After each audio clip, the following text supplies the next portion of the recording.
Bien, vamos a comenzar. Les vamos a pedir, su máxima atención y a la vez su máxima participación. Estamos fresquitos todavía, algunos madrugaron y fue bueno el tiempo de la madruga. Ahora ya tomamos desayuno, así que las guatitas están contentas. Por lo menos hasta las 12 tenemos que durar. Y después de las 12 ya ahí lo que pase es todo justificado, así que no hay problema. Vamos a comenzar orando a nuestro Señor para tocar este segundo temario y el primero de varios del día de hoy. Así que le invito a orar. Gracias, Señor, te damos por tu amor, tu misericordia, por darnos, Señor, la oportunidad de estar acá, de venir, Señor, con un propósito que es exaltar tu nombre, que es darnos por completo a ti, que es, Señor, buscar de tu presencia, buscar de tu palabra, instruirnos a través de ella, Señor, y que cada día, Dios, tu palabra nos vaya llevando por esos caminos que tú buscas de cada uno de nosotros. Sabemos, Dios, que somos individuales, que somos, cada uno, Señor, tiene un alma, una vida y tiene una relación propia contigo. Pero sí reconocemos, Señor, que la iglesia, que el grupo, que juntos, que la hermandad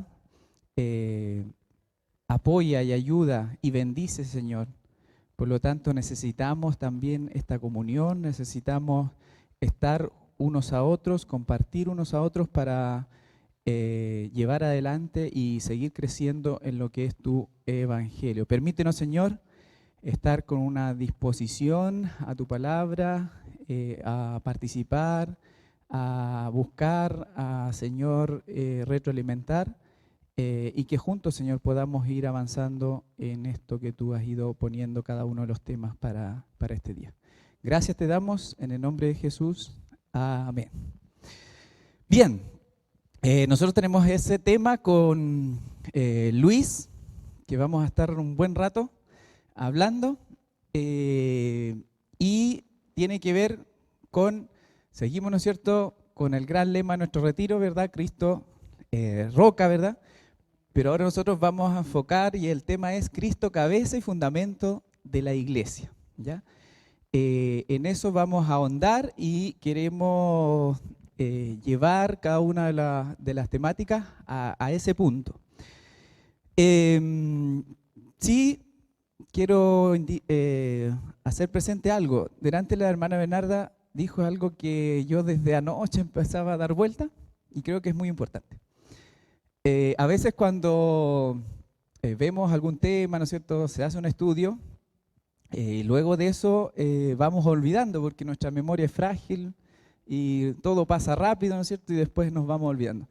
Y dijo algo la hermana Bernarda en la mañana que uno de los grandes temas o de los temas que se tocó el retiro pasado fue lámparas encendidas, pero dijo, ¿no es cierto?, preparadas, preparar nuestras lámparas, ¿no es cierto?, algo, pero relacionado. Y en mi caso, a mí me quedó algo marcado que incluso se lo compartí a Luis y Luis también buscamos entre los dos y él me mandó el tema, que fue una prédica que hizo el pastor Botello el año pasado y me quedó muy presente y que tenía que ver con los pesos pesados. ¿Se acuerdan de los pesos pesados, no? Y los pesos plumas. Así que me he hecho la pregunta en un año completo. ¿En dónde voy trabajando? Si voy hacia los pesos pesados o estoy todavía en peso pluma, ¿ya? Cada uno tiene sus características, ¿no es cierto? Cada uno es importante, pero me acordaba de ese punto que quedó marcado ahí. De hecho, echábamos el chiste varios durante ese año.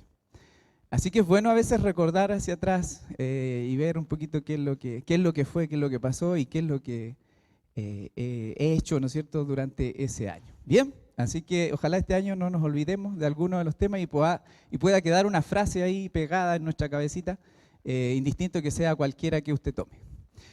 Bien, pasando a esto entonces, la gran pregunta va a ser referido al tema que tiene que ver, ¿no es cierto?, ¿por qué Cristo es cabeza y fundamento de la iglesia? Claramente vamos a hacernos esa pregunta, y al hacernos esa pregunta tenemos que irla respondiendo, y esa es la idea de esta temática. Para eso entonces con Luis dijimos, ¿cómo lo respondemos? Bueno, vamos a ver ciertos puntos importantes para poder entender por qué Cristo es cabeza y fundamento de la iglesia. Y creemos nosotros, con la ayuda de Dios, ¿no es cierto?, y con lo que comentamos junto a Luis, que uno de los puntos importantes es conocer, ¿no es cierto?, y dar a entender la Trinidad de Dios. ¿Ya? Creo que si tenemos muy en claro la Trinidad de Dios, creo que el fundamento, ¿no es cierto?, que está en Cristo, no se nos va a tambalear. ¿Ya? Vamos a estar claros con aquello. Muchos de nosotros a lo mejor conocemos, sabemos, hemos escuchado, y a lo mejor habemos otros que tenemos ciertas dudas al respecto. Lo importante es avanzar. Entonces, uno de los puntos que vamos a ver es esto, que nos dice lo siguiente. La palabra Trinidad dice no está en la Biblia, pero hay pasajes que revelan que Dios es un Dios trino. Entonces, lo primero al respecto es que como en sí, como palabra Trinidad, no la vamos a encontrar, pero sí los textos bíblicos nos dicen de que hay un Dios trino. Bien. ¿Qué pasaje tenemos ahí? Génesis 1:26, 3:22, si podemos buscar mientras tanto, usted va viendo el pasaje y lo busca y todo. Por lo tanto, no podemos argumentar de que la Biblia dice que Dios es trino. No está, textualmente no está. Pero sí, ¿no es cierto?, habla de estas tres personas en distintos textos bíblicos. Y por lo tanto, en base a eso lo podemos mostrar. ¿Alguien tiene Génesis 1? Aniuska, con fuerza.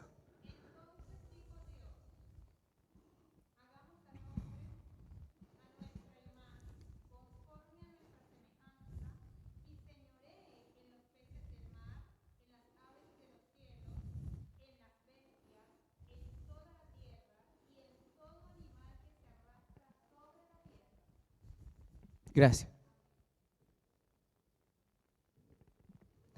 Bien, gracias, Aniuska. ¿Y el 3:26?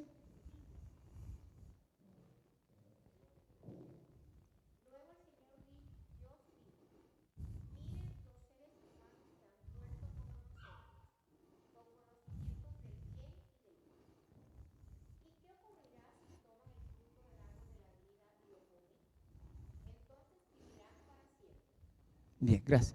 Entonces vemos ahí en ambos pasajes, no vamos a leer el otro, pero vemos en ambos pasajes de que hay un diálogo y que este diálogo no es en sí mismo, sino que vemos un diálogo de que hay una interacción en esa comunicación, ¿ya?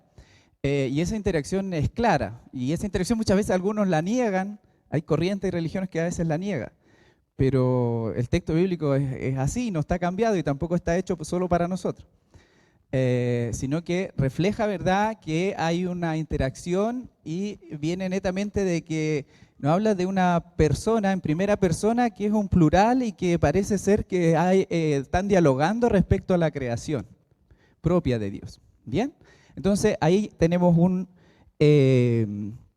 punto para abordar. También la Trinidad la vemos en el bautismo del Señor. Veamos Mateo 3:16 y también la vamos a ver en la Gran Comisión, Mateos 28:19, y en las enseñanzas acerca del Espíritu, que también la podemos encontrar ahí en Juan 16:7. Miremos algunos de esos pasajes para ver acerca de este punto. Quien la tiene me dice, yo, hermana Angélica, con fuerza.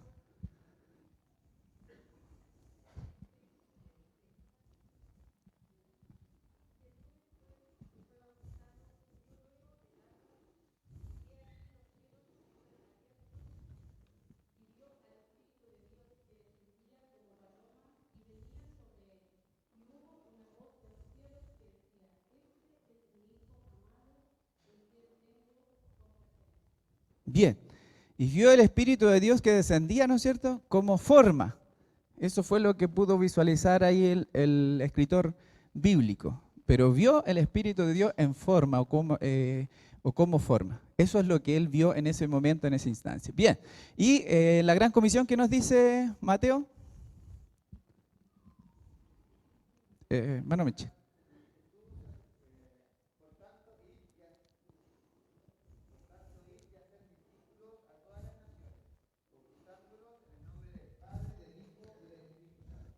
Bien. Hacer discípulos, ¿no es cierto? Esa es una frase que nos encanta mucho. Id y hacer discípulos. Y una vez me decían, muchas veces hemos puesto el énfasis en el ir, pero el énfasis de la palabra está en el hacer discípulos, ¿ya? Porque todos podemos ir, ¿no es cierto?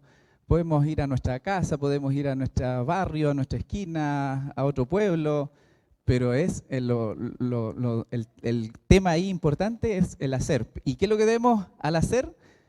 Bautizándoles en el nombre del Padre, del Hijo y del Espíritu Santo. Entonces vemos esa interacción. Y en Juan, ¿quién tiene Juan? Allá dos manos. A ver, María José, con fuerza.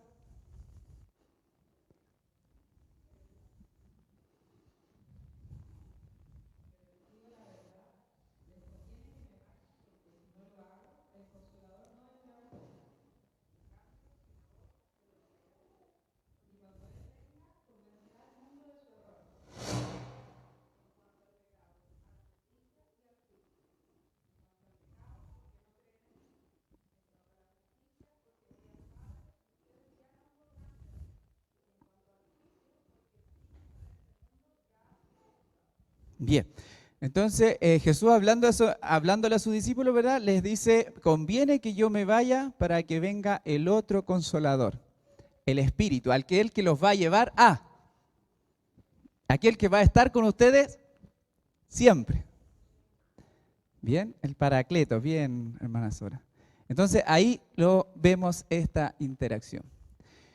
El Nuevo Testamento se revela que el Espíritu Santo tiene atributos de persona. ¿Ya? Y es importante de verlo así, porque a veces, ¿no es cierto?, como que hacemos una distinción entre estas tres personas y muchas veces creemos o hemos escuchado o a veces, ¿no es cierto?, visualizamos de que el Espíritu Santo puede ser algo como una sustancia, una energía, ¿no es cierto?, que viene de vez en cuando.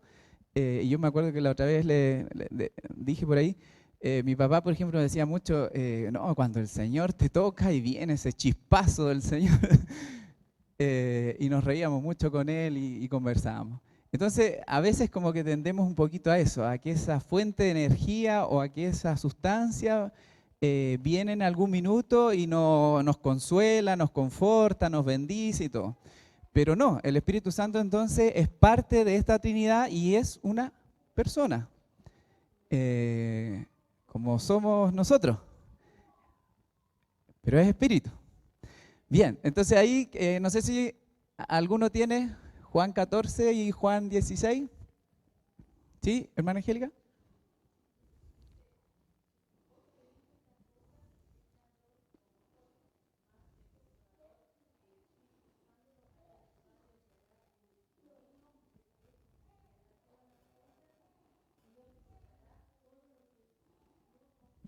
Bien, el Espíritu Santo es aquel que viene en mi nombre. ¿En qué nombre viene? En el nombre de Jesucristo. ¿Quién estuvo en ese tiempo, en esa época? Jesucristo mismo, en cuerpo, ¿no es cierto?, y espíritu.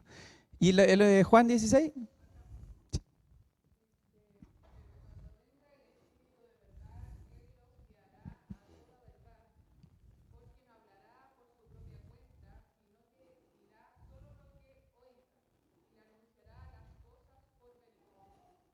Bien, está bien ahí. Entonces, Él no habla por su cuenta, sino que habla lo que del Padre, ¿no es cierto?, tiene que entregar.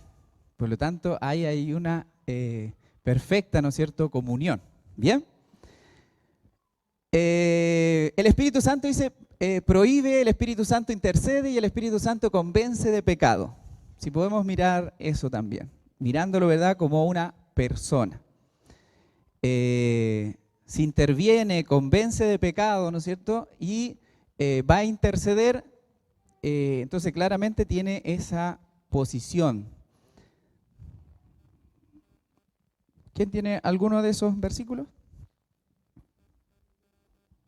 ¿Sí? María José, después Camila. Bueno, primero María José, ¿eh? Ya.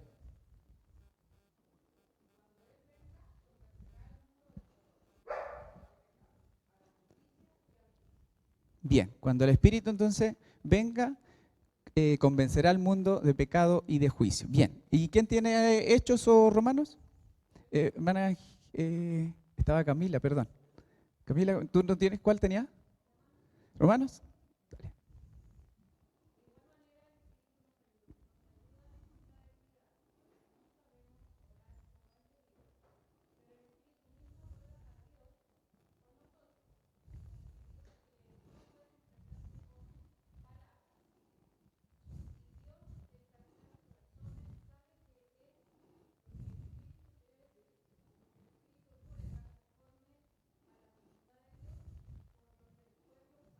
Bien.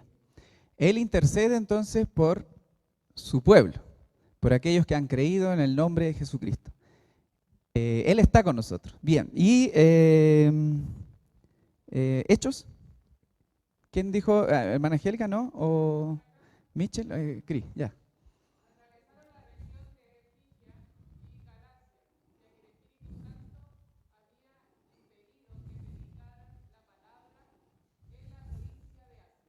Ya. Prohíbe, o sea, y los apóstoles tenían una voz, o sea, un oído tan audible que entendieron y escucharon la voz del Espíritu y le dijo, no, no, no, no, no vayas para allá. Allá en este minuto no tienen que ir y no tienen que estar. El punto es que ellos tenían, ¿no es cierto?, el oído bien agudo y, como dice la hermana Doris, obedecieron. Bien, además dice el Espíritu es llamado eterno Dios y Creador. Y lo vimos en el pasaje inicial de la creación, dice, hagamos al hombre, al ser humano, al género humano, a nuestra imagen y conforme a nuestra semejanza. Entonces en ese diálogo vemos que hay una interacción. No es solo Dios, como lo conocemos o muchas veces tenemos esa imagen de Dios, ese Dios creador, Antiguo Testamento, y que Él lo hizo y lo creó todo. Pero en esa interacción está la persona del Espíritu. ¿Y qué es lo que dice alguno de esos textos? Hebreos, Hechos o Job.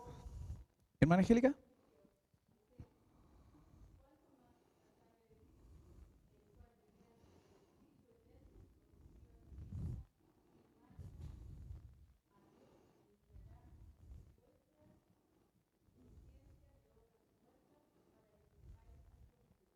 Bien.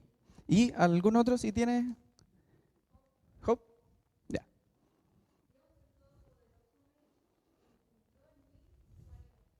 Dio en mí su aliento. Bien. Entonces eso corrobora lo que estamos ahí comentando. Vamos a avanzar para ir.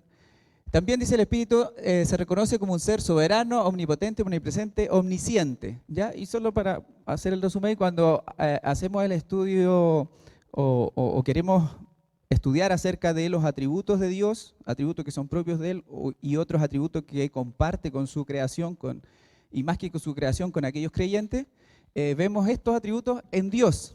Pero esos mismos atributos que están en Dios están en la persona del Espíritu Santo. ¿Bien? Vamos a avanzar esa parte. Dice la Trinidad de Dios, dice en el Antiguo y Nuevo Testamento. Aparece en todos lados, no tan solo va a aparecer, y como ya lo hemos ido viendo, en el Nuevo Testamento, que pensamos que porque Jesucristo nos dio la promesa, ¿no es cierto?, del Paracletos, que vendría y nos recordaría todas las cosas, pensamos que a lo mejor a veces desde ahí para adelante actúa la persona del Espíritu Santo. Entonces ahí encontramos, dice, lo encontramos en la creación, que lo leímos delante. El Espíritu es creador, que a ver si lo podemos ver ahí en Génesis 1:2, en Job 3:3. Y el Hijo, dice, también es creador, Colosenses 1:15. No sé si podemos buscar alguno de esos versículos, no los primeros, porque eso lo habíamos visto al inicio. ¿Ya? 1:2.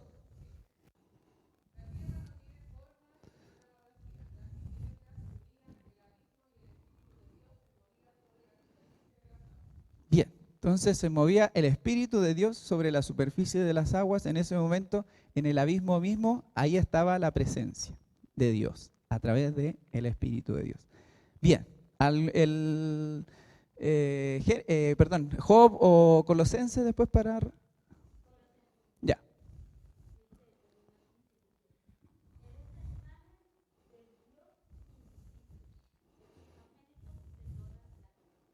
El primogénito de toda la creación, es creador. Bien, vamos a avanzar. La expresión hagamos al hombre implica la acción de la Trinidad, que algo ya habíamos comentado, ¿verdad? Netamente está esa interacción entre Dios, como lo podemos nosotros describir, Dios el Padre, Hijo y el Espíritu Santo. Fue hecho, dice, a imagen y semejanza un ser espiritual y moral. ¿A quién fue hecho a imagen y semejanza? El hombre. ¿Y a imagen y semejanza de quién?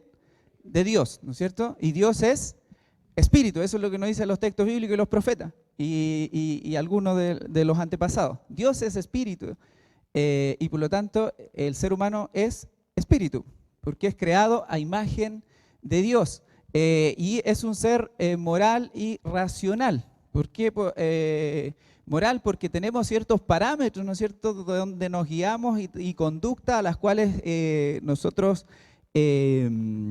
interactuamos y obedecemos. Bien. Y racional porque nos hace diferente al resto de la creación. ¿Hay más creación dentro de nuestro planeta? Sí, pero nos hace diferente. También tiene vida y tiene un ciclo de vida, sí, pero nos ha hecho distintos. Y esa distinción es que somos seres racionales, o sea que podemos reflexionar, pensar y ver cómo actuar. Y eso nos lleva también y va muy de la mano con la moralidad. Bien. La Trinidad entonces la encontramos en la creación, ya lo había dicho, parece que estoy repitiendo ahí. El Espíritu es creador, sí, creo que se pasó ese. Dios dice, siempre habla de forma plural en primera persona, que era lo de Génesis 1:26, aludiendo a la Trinidad, según se entiende en el Nuevo Testamento. El Espíritu Santo, dice, se muestra como un ser omnipotente, omnisciente, que ya lo miramos, es eterno y es soberano. O sea, cualquier atributo que nosotros queramos describir de Dios, mirándolo como Dios, el Padre, va a estar en la persona también del Espíritu y en el Hijo. ¿Bien?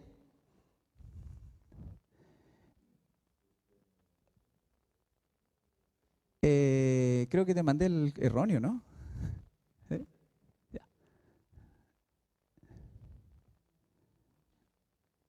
Ya, creo que hasta ahí tengo que llegar.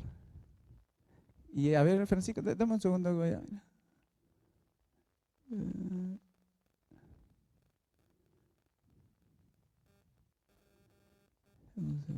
Un segundito que...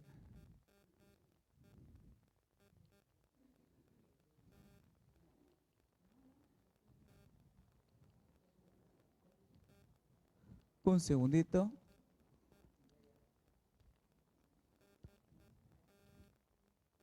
Ya, sí.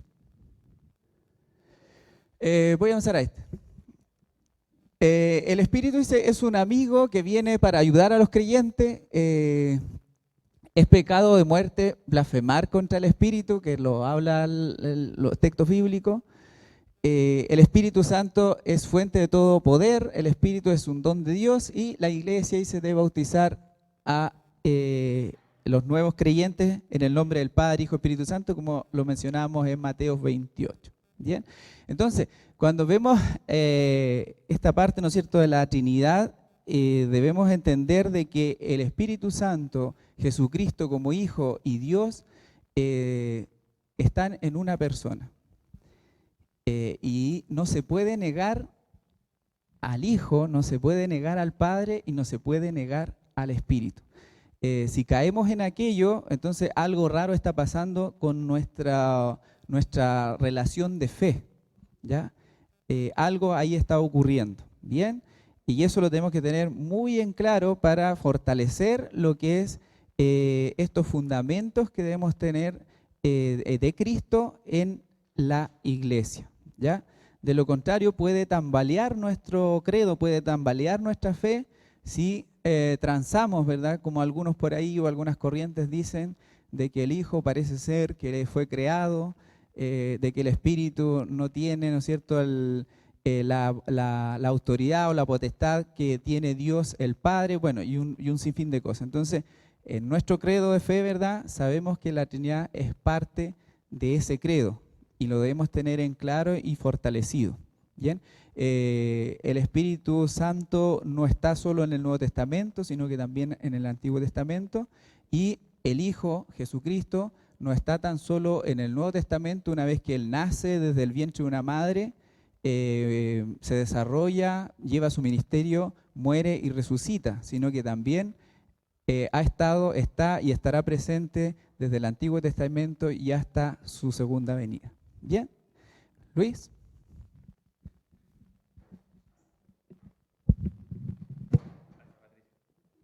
Gracias.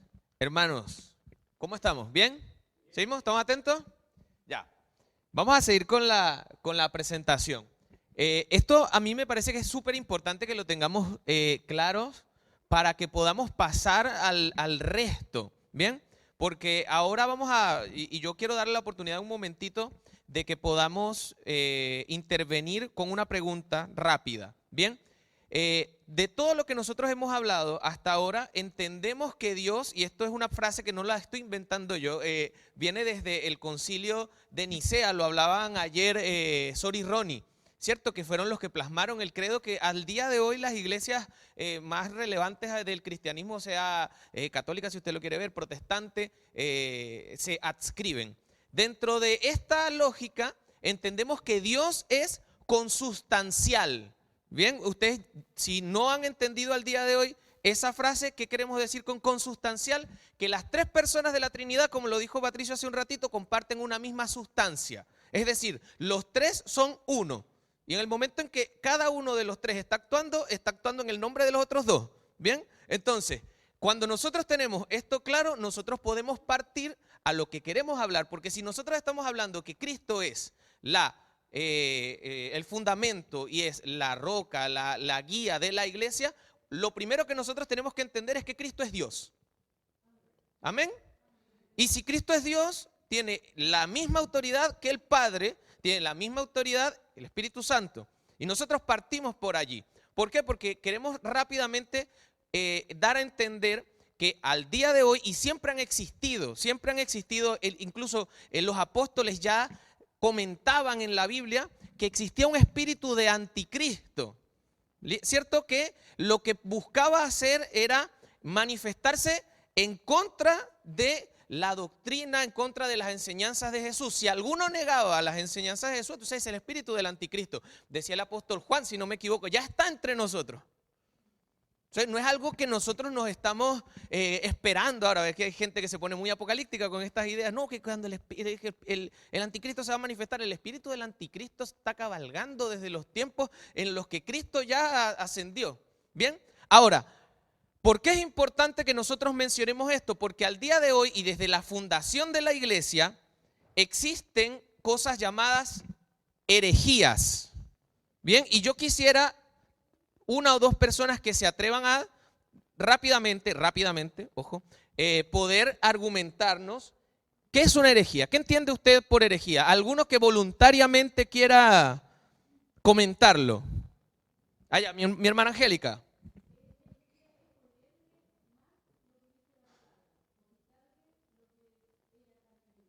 Ok, excelente. Ponerle o quitarle a la palabra. Bien, buena. ¿Alguno más? ¿Opinión? Que rápidamente quiera argumentar. ¿Qué es herejía? Cris.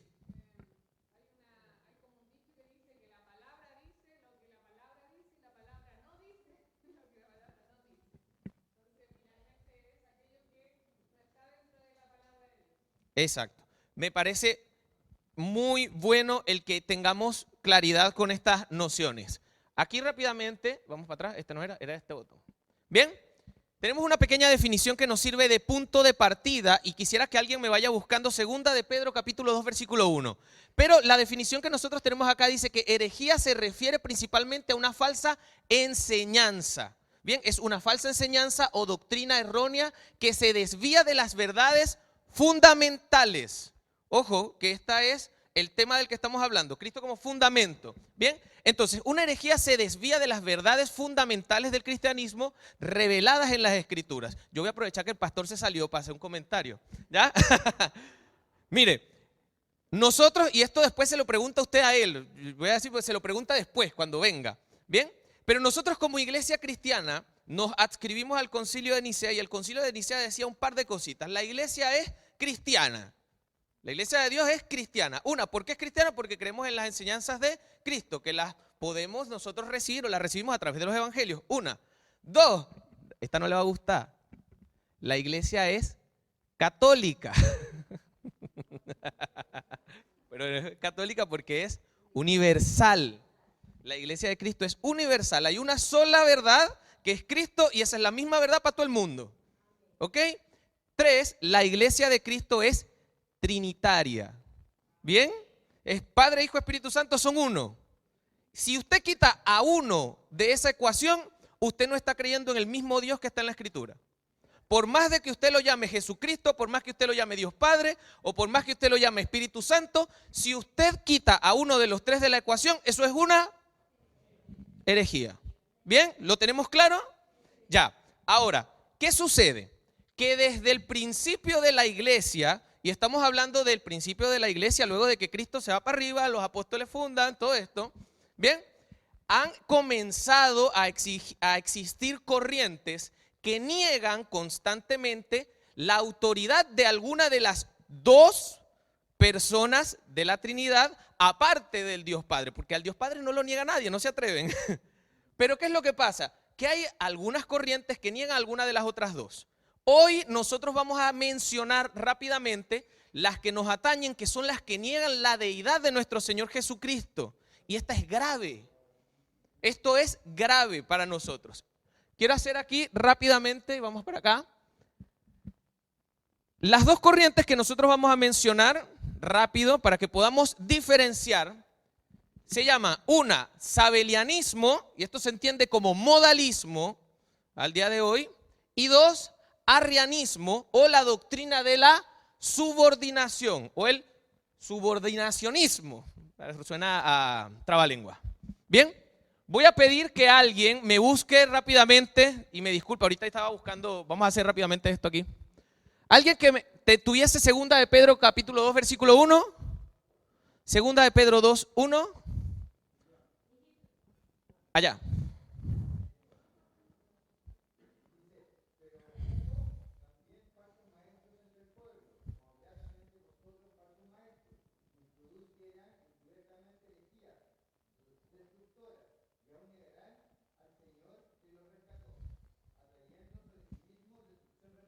Atrayendo sobre sí mismo destrucción repentina. Y eso lo está diciendo Pedro todavía vivo. Hubo y van a haber en los tiempos de Pedro. Es decir, antes mío o mientras estamos nosotros aquí, ya había, ya hubo, y en el futuro va a haber todavía más.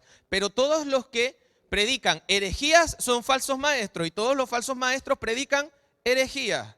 ¿Bien? Eso es algo que es importante que tengamos claro porque lo que distingue una falsa enseñanza de una correcta puede ser un argumento. ¿Ya? Si de 99, de 100, 99 están buenas y una está mala, ya estamos fritos. Va a ser herejía. ¿Listo? Ok. Ahora, continuando con la idea, mencionábamos estas dos corrientes, sabelianismo y modalismo.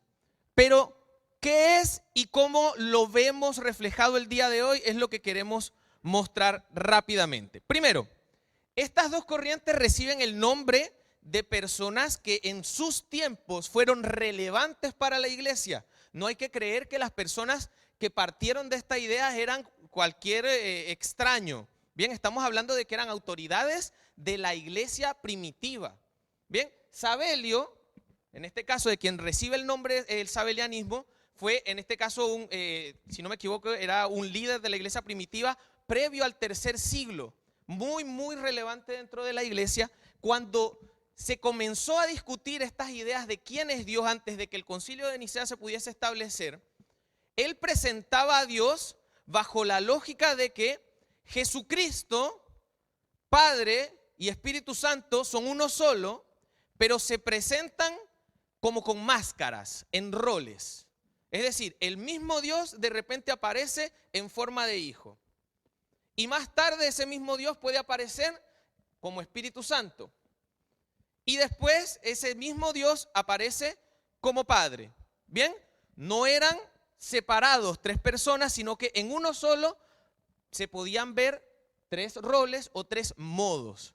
Una de las formas en las que esta herejía al día de hoy se comienza a entremezclar en la iglesia es cuando queremos explicar lo que Pato estaba explicando hace un ratito, que es la Trinidad, porque el concepto de la Trinidad es difícil de digerir. Uno lo dice fácil, pero al momento de explicarlo uno se comienza a enredar. ¿Y qué es lo que pasaba? Que las personas dicen, bueno, la Trinidad, entender la Trinidad es como el agua, ¿cierto? Que puede ser el agua gaseosa a veces, y a veces puede ser sólida, y a veces puede ser líquida. Hermano, eso es modalismo. Eso es modalismo, ¿ya? ¿Por qué? Porque el modalismo, en primera instancia, niega la separación de las personas. Y si niega la separación de las personas, nosotros estamos comenzando a caer en ciertas ilógicas, ¿ya? Cosas como el hecho de que el mismo Padre sufriera la pasión. Es decir, el Padre sufriente estaba crucificado. Y entendemos que el Padre no puede pasar por este tipo de penurias porque Él está por encima, ¿ya? Ahora, quisiera que pudiésemos alguien acompañarnos, pudiera leer 1 Timoteo capítulo 2, versículo 25, por favor. Versículo 5, sí. Adelante.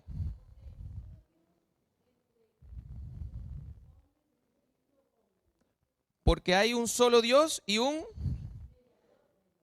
solo mediador entre Dios y los hombres, que es Jesucristo hombre. Entonces, el fallo del sabelianismo es que exagera la unidad de Dios negando la distinción de las personas. Bien, Dios es una sola persona que se manifiesta en distintos modos y por lo tanto, si esto fuese así, uno de los ejemplos que yo les voy a poner es, cuando Cristo estaba pronto a pasar por la cruz, Él hace una oración, ¿cierto? ¿A quién hace la oración Cristo? ¿Cuál es la oración que Cristo hace en ese momento? ¿Y cuál es la oración? Si fuese un solo Dios que se está manifestando en distintos modos, ¿a quién está orando Cristo en ese momento? Al mismo. ¿Quién abandona a Cristo en la cruz cuando Cristo dice, Padre, perdónalo, Padre, ¿por qué me has abandonado? Si es el mismo, ¿cierto? Entonces, el sabelianismo falla en la idea de que las tres personas son separadas, siendo consustanciales, siendo de una misma sustancia. ¿Bien?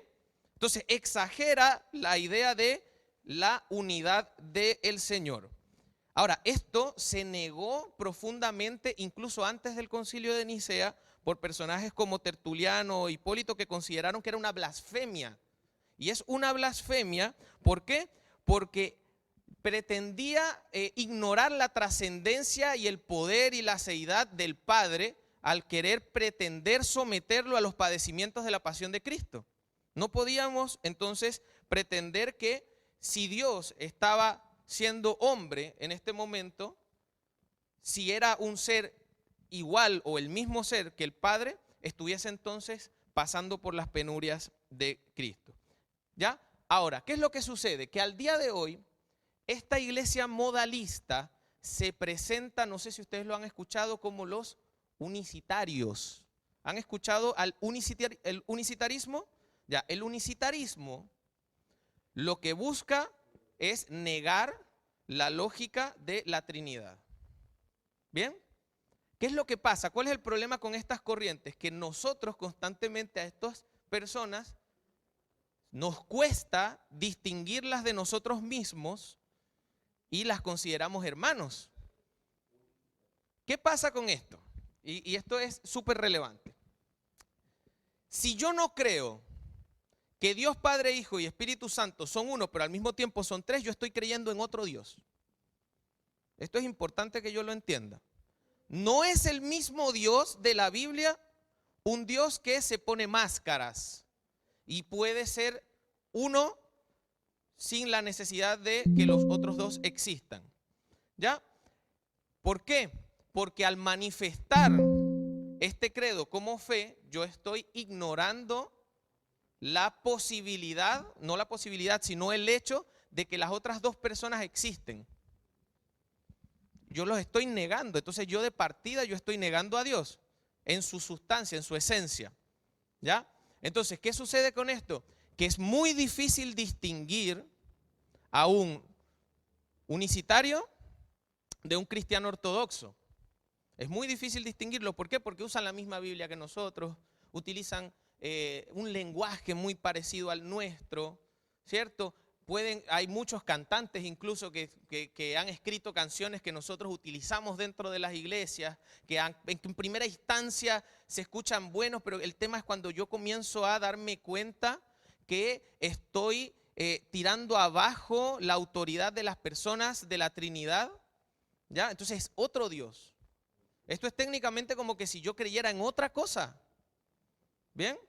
Entonces empiezo a negar la autoridad de alguna de las figuras de la Trinidad y dejo de creer en la eficacia de lo que la palabra me muestra, porque como lo vimos hace un ratito con Pato, son tres personas que actúan individualmente, pero en paralelo. ¿Ya? Ahora, el segundo punto que estábamos leyendo hace un momentico, este segundo punto, es el arrianismo. ¿Bien? El arrianismo es un poco más complejo que el unicitarismo. ¿Por qué? Porque el arrianismo de facto niega a Cristo como Dios y la coeternidad de Cristo con el Padre. ¿Bien? ¿Qué es lo que dice el arrianismo? Bien, Dios era Padre, Dios Padre, en algún momento comenzó a crear y la primera criatura que creó, valga la redundancia, fue el Hijo. Si yo creo que Cristo es un ser creado y no es Dios, inmediatamente la veracidad de nuestra salvación se va por el piso. Porque es importante que nosotros entendamos que para que nosotros pudiésemos haber sido salvos, Cristo, siendo Dios, tuvo que morir por la humanidad. Si no es Dios quien muere por la humanidad, entonces el sacrificio que era impagable no puede ser pagado. Por lo tanto, nuestra salvación es inexistente, es ineficaz. Hoy en día, nosotros los podemos encontrar fácilmente, los arrianismos. El arrianismo, ¿alguno que tenga alguna idea por ahí, la hermana Marta? Los testigos de Jehová son los hijos de Arrio el día de hoy. ¿Ya? Este hombre, por si acaso, por un pequeño contexto, Arrio, estamos hablando de que es el causal del concilio de Nicea, porque Arrio era un presbítero del tercer siglo de la iglesia, ya muy popular en su época, y él estaba predicando la idea de que Cristo fue el primer ser creado por Dios. Y esto fue una tendencia que comenzó a tener mucha fuerza en los primeros siglos de la iglesia, provocando que todas las autoridades de las iglesias en el mundo conocido se tuviesen que reunir en el famoso concilio de Nicea para finalmente llegar a un consenso de un credo universal, que es de donde después nosotros venimos hablando que somos universales, que somos católicos. Ahí está el pastor, después le pregunto a usted. ¿Ya? Entonces, ¿qué pasa? Que si yo niego a Cristo como Dios, yo de partida no estoy creyendo en el Evangelio, porque Cristo no es Dios. Su sacrificio es ineficaz. Le voy a pedir a alguien, no lo coloqué ahí, se me fue, que por favor me busque el siguiente pasaje en Hebreos capítulo 2, versículos 14 y 15. Hebreos 2, 14 y 15.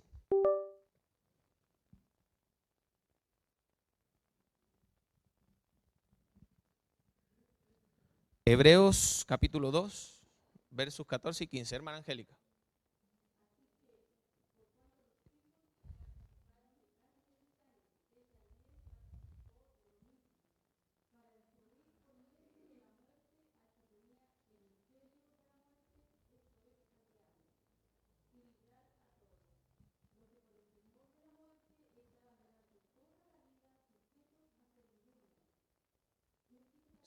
y 15.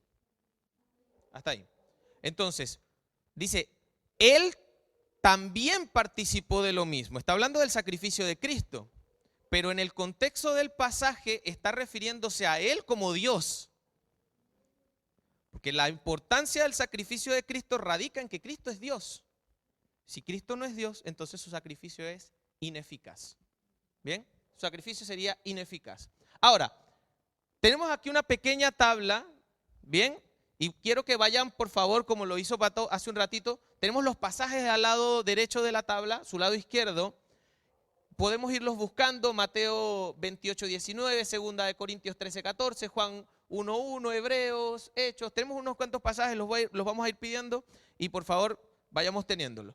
Pero aquí hay una pequeña tabla que nos va a ir representando las diferencias que hay entre la doctrina ortodoxa, sorry Ronnie, la frase, y lo que profesan estas creencias o estos credos. Bien, inicialmente el trinitarismo ortodoxo profesa que hay una sola esencia en tres personas. El arrianismo profesa que hay un solo Dios, que es el Padre, que se modula como las otras dos personas, y luego el sabelianismo dice que hay un Dios, que es una persona. El sabelianismo es un Dios y modos, y luego está un Padre en el arrianismo que crea al Hijo. Pero ¿qué dice la Escritura? ¿Alguien que pueda leer Mateo 28, 19? Y otro, 2 de Corintios 13, 14.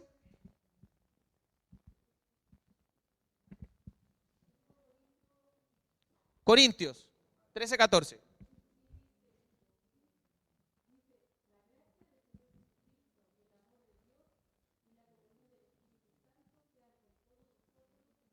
Ahí están las tres personas. Mateo 28.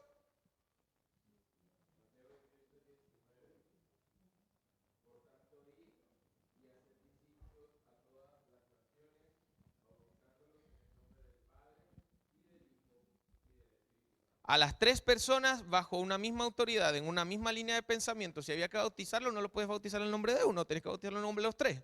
¿Ya? Luego tenemos, según el trinitarismo, plenamente Dios es coeterno y coigual. ¿Ya? Esto es súper relevante. Si usted habla de Cristo, y lo decía Pato hace un ratito con el Espíritu Santo y el Señor, si usted está hablando de Cristo como cabeza de la iglesia, usted tiene que entender que la autoridad que tiene Cristo es completamente la misma del Padre. Porque parece mentira, pero a veces incluso en nuestras oraciones, y esto lo voy a dejar aquí como pequeño paréntesis, nosotros mismos, incluso en la forma en la que oramos, solemos subordinar al Hijo al Padre y subordinamos al Espíritu Santo al Padre, porque en nuestra lógica el Padre es el que me está escuchando la oración. Dígame que no le ha pasado. Lo hacemos. Y claro, y después decimos en el nombre de Cristo, claro, estamos yendo al Padre.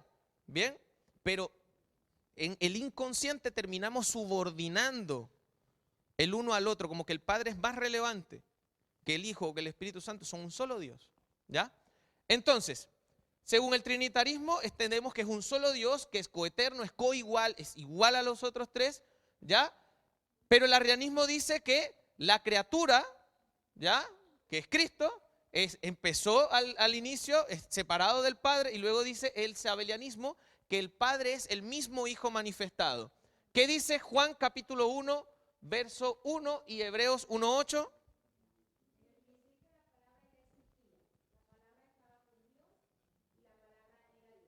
En el principio, usted lo entendió la versión Reina Valera, en el principio era el verbo, el logos, y el verbo era Dios, estaba con Dios, era uno solo. Y después vino y se hizo carne, dice. Entonces, era el mismo. ¿Ya? Hebreos 1:8.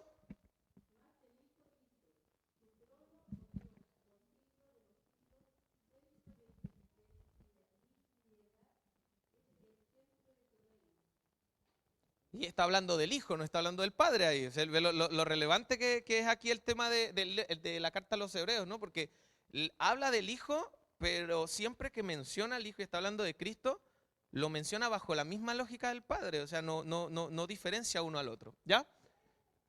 Continuamos. El Espíritu Santo, ya listo. En el trinitarismo es una persona divina distinta al Padre y al Hijo. En el arrianismo es una cosa creada. Y en el sabelianismo es otro modo. Bien, esto se va repitiendo. Y en el tema de la redención, y aquí es súper relevante para nosotros, para que cerremos esta primera fase, bien, en el trinitarismo es eficaz, lo decíamos hace un ratito, la redención es eficaz porque el Padre, Hijo y Espíritu Santo son Dios. Bien, en el arrianismo no puede haber salvación porque Cristo no es Dios. Sería como que Dios hubiese mandado un ángel a morir por la humanidad. Entonces era ineficaz porque la paga del pecado era la muerte. Nadie podía pagar eso, sino que fue un pago autoimpuesto. Bien, y luego el sabelianismo es un poco confuso por esto que los mencionaba hace un ratito. Si era un solo Dios, ¿quién estaba pasando por la pasión? Y a quién se estaba refiriendo el Hijo, y en el momento de morir, ¿a quién va? Cuando Él dice, voy al Padre, entonces ¿para dónde vas si tú sos el mismo Padre? ¿Cierto? Esto, en Venezuela decíamos, esto es como pagarse y darse el vuelto uno mismo, ¿no? O sea, los que tienen un mini market como allá los muchachos, ¿saben lo que es pagarse y darse el vuelto uno solo? Comienza a dar este tema de la bicicleta. Pero esto es para que nosotros podamos ir captando la idea, bien, de lo importante que es el poder diferenciar. Estas son doctrinas que niegan la autoridad de Cristo, ¿ya? De Cristo. Hay doctrinas que niegan la eficacia del Espíritu Santo. Hay doctrinas que de repente vituperan un poco al Padre, aunque eso es un poquito más difícil. Pero el tema aquí con el Hijo es que nosotros entendamos que al nosotros ser cristianos, del primer punto que nosotros partimos es Cristo es Dios. Tiene la misma autoridad. No fue creado, desde el principio era. Y bajo esa lógica, nosotros somos salvos. Si no fuese así, igual que dice Pablo, somos los más dignos de lástima, de conmiseración, porque fuera ineficaz. Así como no pudiera haberse resucitado, si no era Dios, entonces no valía de nada el sacrificio que pudo haber hecho por nosotros. ¿Ok? Vamos entonces a hacer en este momento, vamos a hacer una pequeña pausa. Vamos a hacer una pequeña pausa. No se vaya. ¿Ya? No se vaya. ¿O sí? ¿Está allá? Tenemos 10 minutitos. ¿Ah? No, 10. Hermanos, estamos un poquito atrasados. Tenemos 10 minutos. Por favor, vaya al baño, lávese la cara, tómese un café y vuelva. Tenemos 10 minutos, son las 11:10, 11:20. Vamos a comenzar, pero antes de comenzar hemos tenido una petición especial.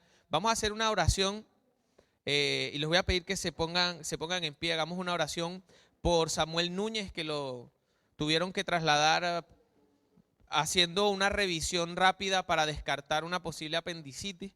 Entonces lo están trasladando acá a Rancagua. Vamos a orar por él para que el Señor tenga todo el control. Bueno, el Señor tiene todo el control, pero para que todo pase rápido. ¿Ok? Entonces vamos a hacer una pequeña oración y después continuamos. Padre nuestro, Señor Jesús, Dios mío, en este momento que vamos a orar, Padre Santo, queremos poner delante de ti a Samuel, que ahora mismo está siendo trasladado a Rancagua, Dios mío, con esta posibilidad de diagnóstico, Dios Santo, que tú conoces de apendicitis. Señor, lo ponemos en tus manos. Él está bajo tu control. Nosotros creemos que Él es tu hijo, que sus padres son tus hijos, que tú estás cuidando de Él, de ellos, Padre de la gloria. Te pedimos, Padre Santo, que cualquiera sea la situación que se esté presentando en este momento, tú, Dios mío, puedas intervenir, que tú puedas estar obrando en sanidad, que tú puedas estar obrando milagrosamente. Si es que había algún cuadro, tú lo puedas estar deshaciendo, Padre de la gloria, para que esto sea rápido, Padre Santo, para que no sea nada, que no pase más allá de dolencias, de cólicos, Padre de la gloria. Te pedimos que estés obrando en su vida, que estés obrando en su cuerpo, que estés obrando en las personas que lo están atendiendo, que sea un proceso rápido, Padre, para tranquilidad de él, para que pueda sentirse aliviado, para que sus padres puedan descansar y que también puedan estar tranquilos, Dios mío, en este lugar. Creemos, Señor, que si el enemigo ha querido meterse es porque tú tienes cosas que tratar en la vida de ellos en este lugar. Así que lo echamos fuera en el nombre de Cristo Jesús, Padre Santo. Dios mío, glorifícate en la vida de Samuel y de sus padres, Señor, y que lo podamos tener tranquilamente de acá a la tarde en conjunto a todos nosotros, Señor. Toma el control. Te damos las gracias, Padre Santo, y lo ponemos en tus manos. En el nombre de Jesús. Amén. Amén, hermano. Esté orando por Samuelito. Cuando estemos en nuestras jornadas. Bien, para terminar, quiero terminar esta parte con un momento gracioso y pasamos a lo siguiente. ¿Usted sabía que hubo una época en la que la teología se cruzó directamente con el boxeo? ¿Había sabido eso en algún momento?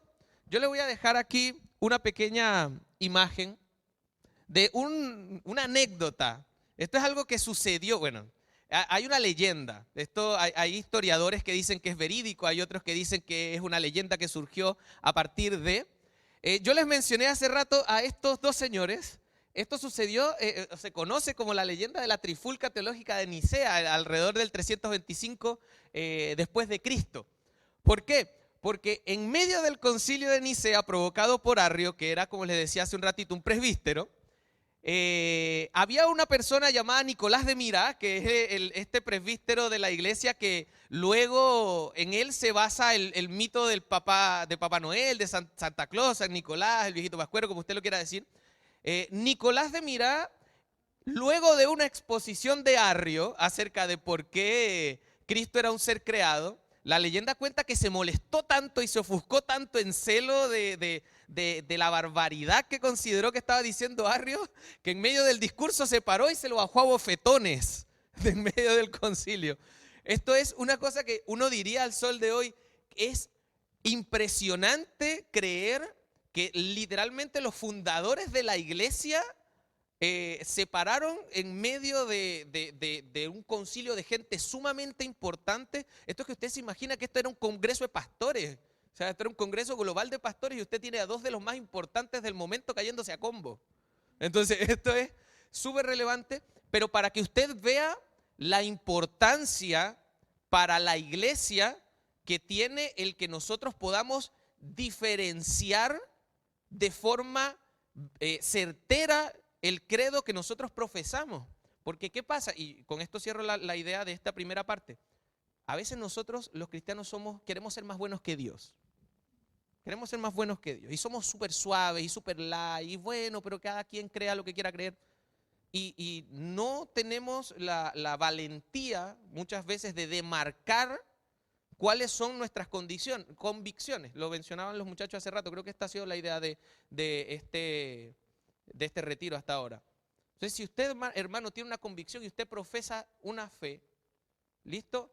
Tenga la valentía de defenderla si la tiene que defender, de hacer apología si la tiene que hacer, porque las personas que están afuera, que creen otra cosa distinta, créanme que se lo van a echar en cara si no se lo han hecho ya en algún momento. Entonces nosotros tenemos que tener la capacidad, el conocimiento y luego la valentía de poder defender lo que hemos profesado, las cosas que para nosotros han sido ciertas. Amén. Entonces continuamos, dejamos acá a mi hermano Patricio. Bien. Vamos a boxear. ¿Los de este lado? No. Bien. Continuando entonces, vamos a echar una miradita rápida en lo que tiene que ver a cómo vemos a Cristo desde el Antiguo Testamento.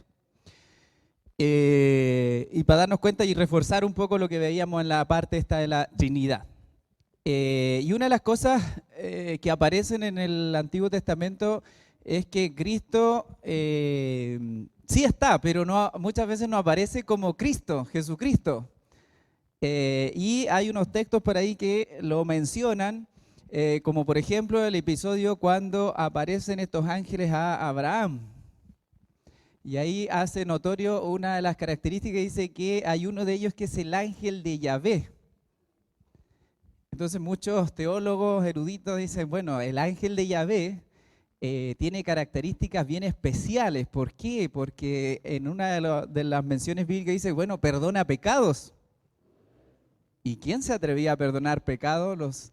Los ángeles normales, por decirlo de alguna forma, a ellos no les era concedido, no tenían la potestad de perdón de pecado, pero este ángel en especial sí perdona pecados y habla en primera persona como Dios, que también era algo característico. Entonces le hacen mención de que no aparece como Jesucristo, pero sí mencionado en el Antiguo Testamento. Y vamos a ver algunas cositas ahí y algunos pasajes que podemos visualizar que Cristo lo encontramos desde el Antiguo Testamento a el Nuevo. Dice, es el mismo creador de todo, y creo que reforzamos delante varios puntos de eso, pero busquemos nuevamente algunos, puede ser en el Nuevo Antiguo Testamento, Isaías 40, Colosenses 1:15. Mientras ustedes buscan, también es el mismo Salvador de la humanidad, ¿ya? Estando desde el Antiguo Testamento. Isaías lo menciona también en el 43, 45, Juan, Hechos. Busquemos algunos de ellos. A ver, los primeros puede ser Isaías 40 o Colosenses. Hermana Angélica. Sí. Usted está. ¿Y la hermana Angélica quién tiene? Ya, léame Isaías 40 primero y después Colosenses.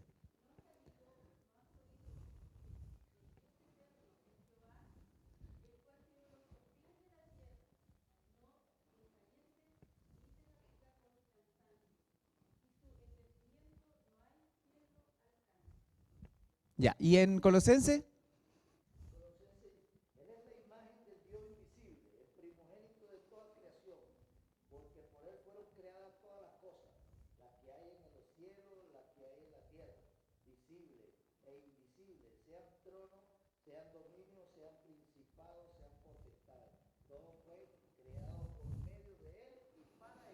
Ya. Todo, entonces voy a tomarme desde Colosenses hacia atrás. Todo fue entonces creado por Él y por medio de Él, y a la vez Él, Jesucristo, ¿no es cierto?, es la imagen de ese Dios invisible que se presentaba a los antepasados. Ese Dios que muchas veces escuchaban de una voz audible o de alguna forma o manera en la cual se manifestaba, ahora se hace visible en la persona de Jesucristo. Esa imagen que es Dios Espíritu se hace visible en medio del ser humano. El ser humano a través de la historia necesitó de entender a Dios, pero entender a Dios desde un punto de vista cercano, ¿ya? Recordemos nomás un episodio cuando con Moisés, cuando Dios le da los mandamientos, ¿no es cierto? Y todo aquello, y luego de eso falla el pueblo, y luego de eso Moisés interviene nuevamente para con Dios por el pueblo, y luego de eso, de esa toda trama, Moisés le dice, pero ¿cómo, qué señal o cómo puedo hacerte, lo estoy muy parafraseando, pero cómo puedo hacerte más visible en medio del pueblo? ¿De qué forma? Entiendo que él le decía, bueno, Dios me dio los mandamientos, Él me habló, fui al monte, ¿no es cierto? Y ahí se derramó su presencia. Él me habló en la zarza cuando lo rescaté, podría haberle hablado todo eso, pero ¿cómo te hago más palpable, más cercano? Bueno, un arca.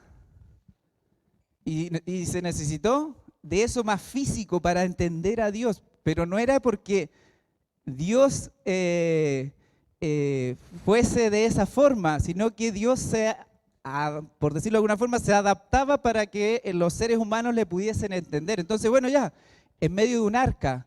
Luego de eso, quizás es insuficiente. Bueno, un tabernáculo, donde ahí estaba, y el israelita entendía que ahí habitaba la presencia de Dios. Dios Espíritu, este Dios Espíritu que era difícil de poder entender, bueno, ahora habita en el tabernáculo, que construyeron algo físico, y dentro del tabernáculo esta arca del pacto, donde ahí estaba la presencia misma de Dios en medio de su pueblo. Entonces, necesitaba eso, y eso era algo común porque toda religión de esa época tenía algo similar. Siempre o era la imagen, ¿no es cierto?, o era alguna referencia para poder adorar a esos dioses que tenían. Y en este caso Israel no fue ajeno a eso, o sea, necesitó algo más cercano y más tangible para poder decir, el Dios de Moisés, este Dios de Abraham, este Dios de Isaac, Jacob, ahora está en medio nuestro de esta forma. Pero no es que Dios quisiese estar en medio de ellos de esa forma, sino que para que nosotros le pudiésemos entender en esa época a ellos, lo hace de esa forma. Y luego de eso ya sabemos el templo y otra cosa. Entonces, es el mismo creador, es el mismo salvador de la humanidad. ¿Qué dice alguno de los textos? ¿Quién lo tiene? Recuerden que dije que vamos a trabajar y buscar los textos bíblicos. Ya, Dígalo nomás, hermana Marta, con fuerza.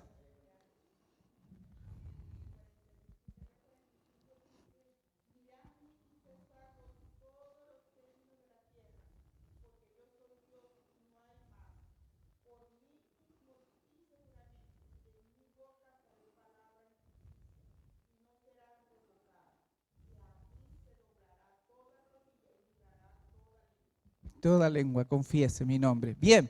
Y 45 o Juan 4. Isaías 45, Juan 4. Juan 4 y de ahí viene hermano Micha.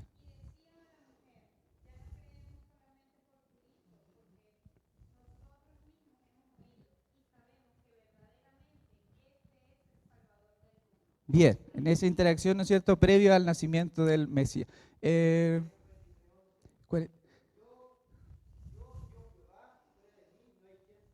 No hay quien salve. Bien. Vamos a avanzar a esta. Dice, es el mismo primero y último. En el texto bíblico, ¿no es cierto?, dice el alfa y el omega, que es el abecedario hebreo. Fuera de ese abecedario no hay ninguna palabra que nadie pueda formular, por lo tanto yo soy el alfa y el omega. Fuera de eso no hay nada que se pueda hacer, creer o tener. ¿Ya? Y ahí tenemos, bueno, también algunos versículos, si es que pueden buscar alguno, Apocalipsis quizás. Es el mismo Señor, es el mismo Dios. Y veamos algunos de esos versículos. No sé si podemos tener. ¿Isaías? ¿Cómo?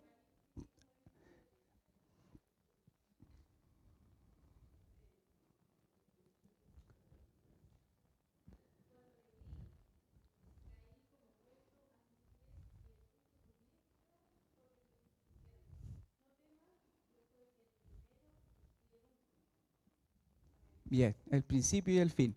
Bien, ¿algún otro? ¿Qué lo encontró? ¿Ya?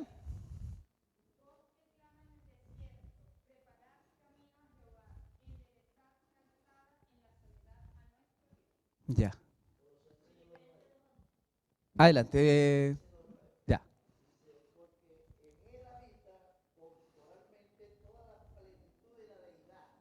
En él habita toda la plenitud de su deidad. Bien, ¿qué más?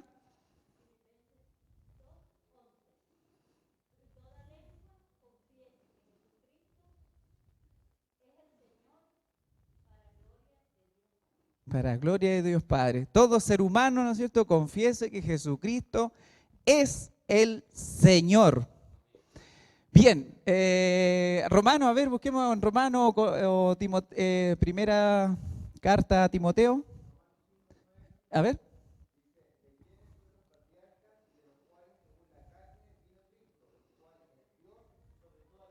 Sobre todas las cosas. Bien.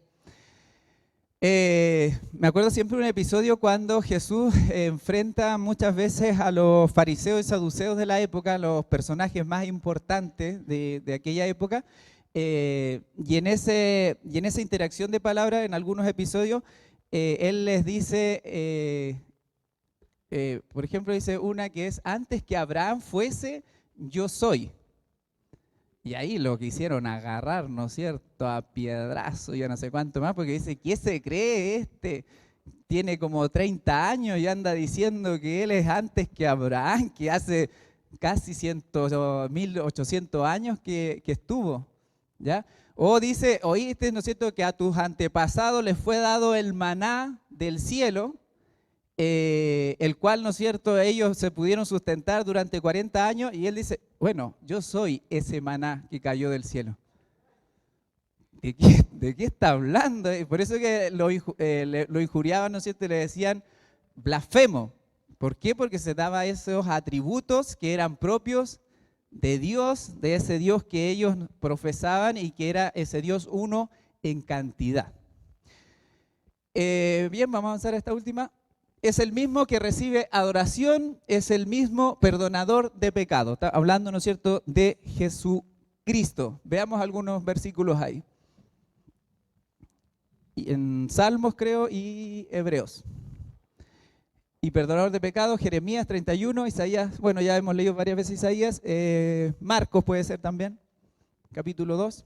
¿Quién tiene alguno? Bien.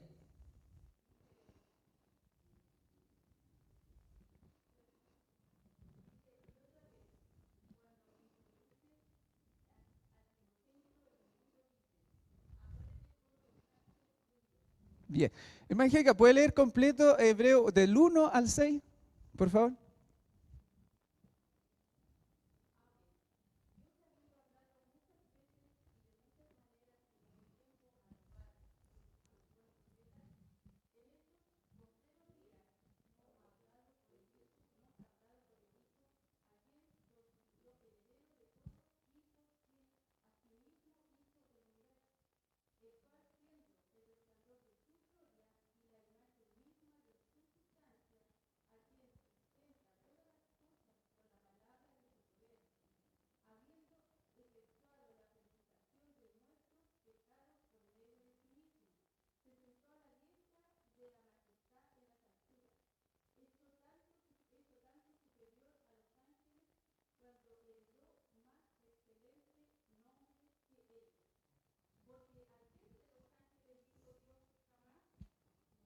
Bien.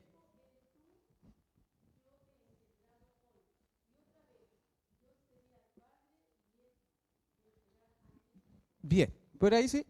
Y eso refleja un poco lo que estaba comentando hace unos minutos, esta necesidad, ¿no es cierto?, del ser humano, no necesidad de Dios, necesidad del ser humano, de Dios revelarse al ser humano.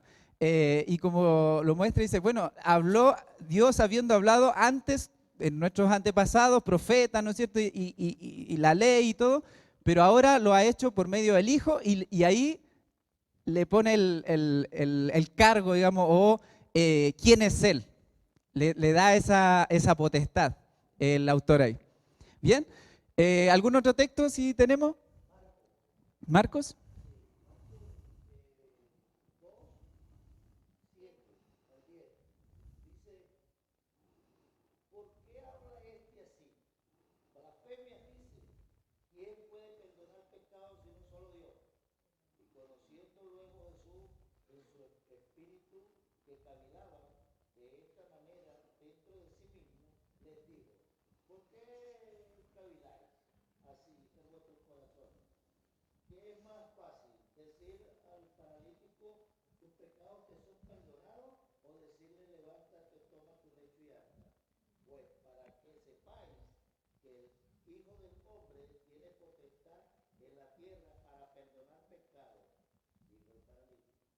Bien, entonces, en resumen de esta parte, ¿verdad? La autoridad del Hijo es la misma autoridad del Padre, es la misma autoridad del Espíritu. Hoy nosotros, ¿verdad?, exaltamos la persona de Jesucristo porque es el momento más cúlmine de su crucifixión y nos trajo salvación. Porque los antepasados antes de Cristo tenían otros métodos para poder llegar, ¿no es cierto?, a esa relación con Dios y a esa salvación. Y esos otros métodos comenzó con una ley, comenzó con profetas, comenzó después como, entre comillas, ¿no es cierto?, con un templo y de distintas formas para poder acercarse a Dios. Pero la perfección última ocurrió en la persona de Cristo.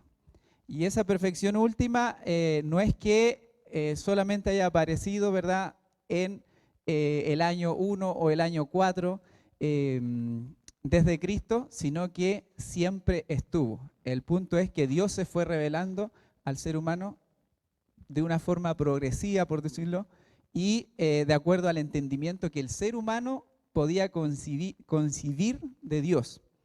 Y de esa forma fue tratando Él con nosotros hasta llegar a la persona de Jesucristo, que la encontramos en todo nuestro texto bíblico. ¿Bien? Eso. Luis. Seguimos. Voy a continuar. La idea acá hasta ahora, como ustedes se han dado cuenta, es el fundamento de Cristo, ¿cierto? Estamos hablando de Cristo como fundamento y cabeza de la iglesia. Bien, entonces voy a leer un pasaje, lo tengo acá, pero voy a leerlo porque me gusta este pasaje para pasar al punto. Filipenses capítulo 2, versos 5 al 11, dice: haya en ustedes esta manera de pensar que hubo también en Cristo Jesús, existiendo en forma de Dios, Él no consideró el ser igual a Dios como algo a que aferrarse, sino que se despojó a sí mismo tomando forma de siervo, haciéndose semejante a los hombres y, hallándose en condición de hombre, se humilló a sí mismo, haciéndose obediente hasta la muerte, y muerte de cruz. Por lo cual también Dios lo exaltó hasta lo sumo y le otorgó el nombre que es sobre todo nombre, para que en el nombre de Jesús se doble toda rodilla de los que están en los cielos, en la tierra y debajo de la tierra, y toda lengua confiese para la gloria del Dios Padre que Jesucristo es el Señor. Eso quiere decir que en la confesión de la deidad de Jesucristo también estamos honrando a nuestro Padre. ¿Ok?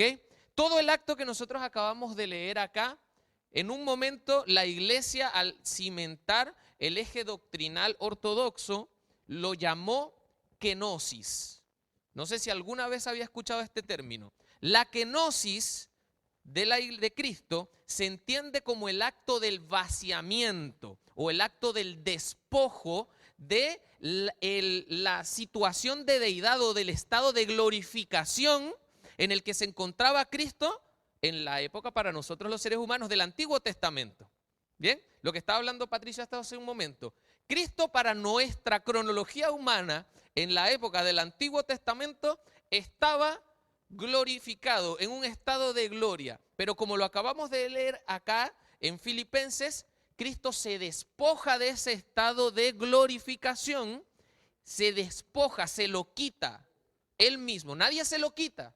¿Okay? Esto es importante que se entienda. Dios Padre no le da una orden a Cristo, ve y tú, dale.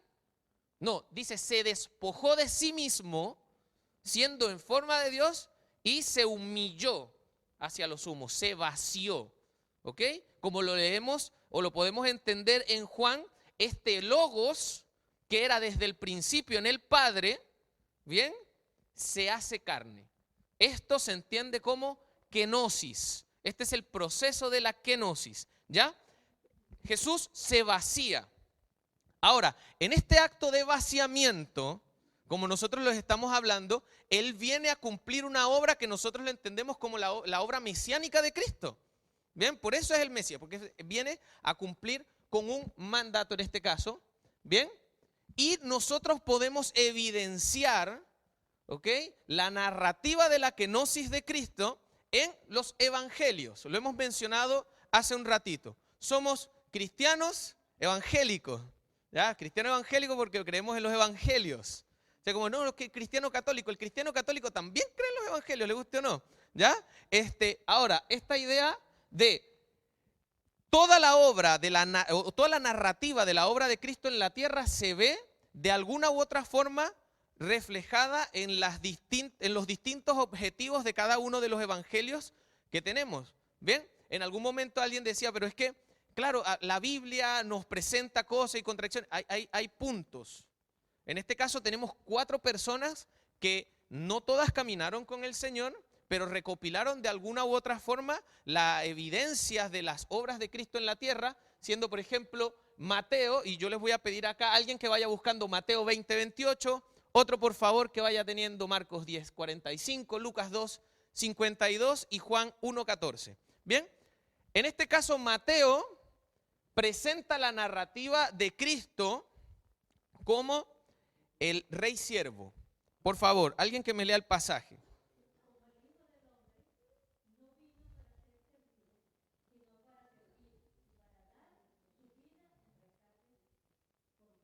Vino para servir. En algún momento Cristo, cuando está siendo bautizado, y esto lo narra el Evangelio también de Mateo, dice que tenía que cumplirse toda buena obra. Dice, por eso fue bautizado. ¿Bien? Aunque Juan dice, pero bueno, yo no tengo ni la capacidad o la autoridad para ni siquiera desatarte yo debería ser bautizado por ti. ¿Qué le dice Cristo? No, usted tiene que cumplir todo lo que está escrito. Entonces, Cristo en su obra mesiánica, en este proceso de la kenosis, ¿bien?, se presenta como el rey siervo. Marcos lo presenta como el siervo sufriente. Tenemos el pasaje de Marcos 10:45.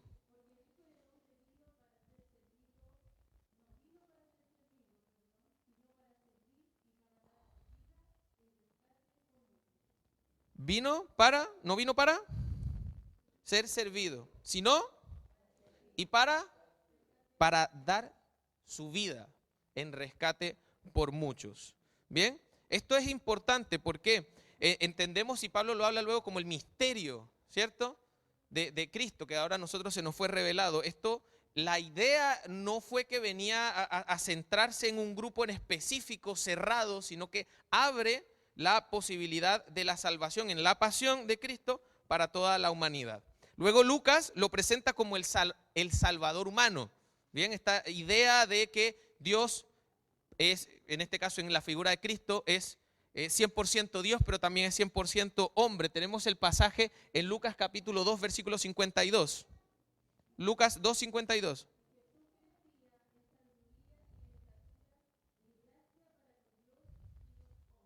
Dice, crecía. ¿Qué quiere decir? Que Cristo en el mundo se vio sometido a limitaciones, ¿ok?, que nosotros mismos como humanos vamos a poder entender, las mismas limitaciones que tiene un niño, que el niño no puede salir solo porque es niño, ¿cierto? No puede hacer las cosas que los adultos sí podemos hacer, y a medida que va pasando el tiempo va adquiriendo habilidades y conocimientos y va pudiendo tener mayor soltura, mayor destreza, mayor a lo mejor llegada con otras personas, aunque nosotros vemos pasajes de Cristo hablando con las personas en el templo, ¿cierto?, y que decían que se maravillaban de las cosas que decía, pero imagínense un Jesucristo de 12 años maravillando sacerdotes. Por eso era que no lo podían callar a los 30, pues. Este era súper relevante, ¿no?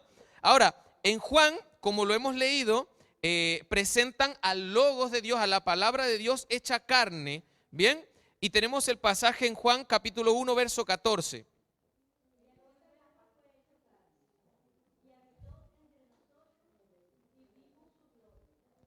De nuevo, duro. Y el Verbo fue hecho carne y habitó entre nosotros y vimos su gloria. Entonces, Cristo, como lo dijo Patricio hace un ratito, Cristo es la imagen del Dios invisible. Cristo, y lo repetía, decía, al Padre nadie lo ha visto. Nadie ha visto al Padre. Solamente yo. Pero el que me ha visto a mí, ha visto al Padre. Entonces Cristo es la imagen del Dios invisible. Ahora, la vida de Cristo prueba que vivió esta kenosis o este proceso plenamente, aceptando, ¿ok?, lo que implicaba el hecho de someterse a la precariedad de la humanidad. Entonces Cristo, Dios, en conciencia propia, abandona el estado de gloria, se hace humilde y se humilla, ¿ok?, valga la redundancia, para poder llevar a cabo el acto mesiánico. Ahora, esto no se queda en un acto de humillación, para nada, sino que obviamente viene el proceso de exaltación, en el que Cristo, luego de morir, resucita, y dice el mismo pasaje que leemos, que el Señor, por lo tanto, lo elevó y le dio un nombre que es sobre todo nombre, para que en su nombre, ¿ok?, toda rodilla se postre y glorifica al Padre. Bien, ahora, a Cristo se le da una autoridad total. En la exaltación el Señor lo embiste de autoridad sobre toda la creación, en el cielo y en la tierra. Leamos el capítulo 28 de Mateo, Mateo 28, verso 18.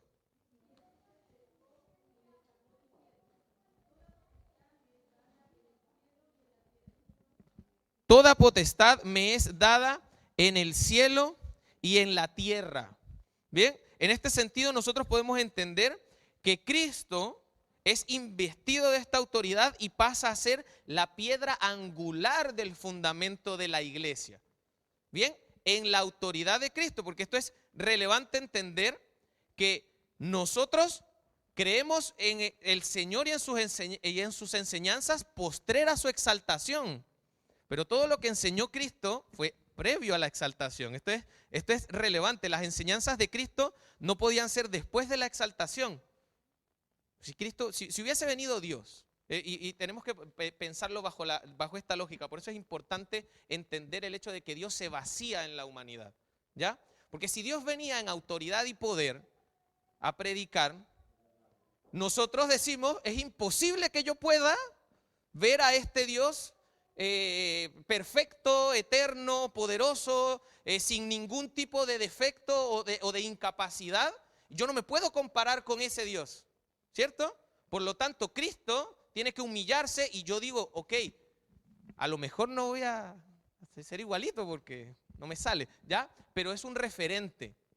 Entonces ahora la humanidad ve a Cristo, apunta y dice, en medio de las falencias yo puedo seguir a esta figura. Bien, entonces pasa a ser la piedra de ángulo de la iglesia, muere, resucita, es elevado, bien, y a partir de ese momento entonces entra a jugar la iglesia.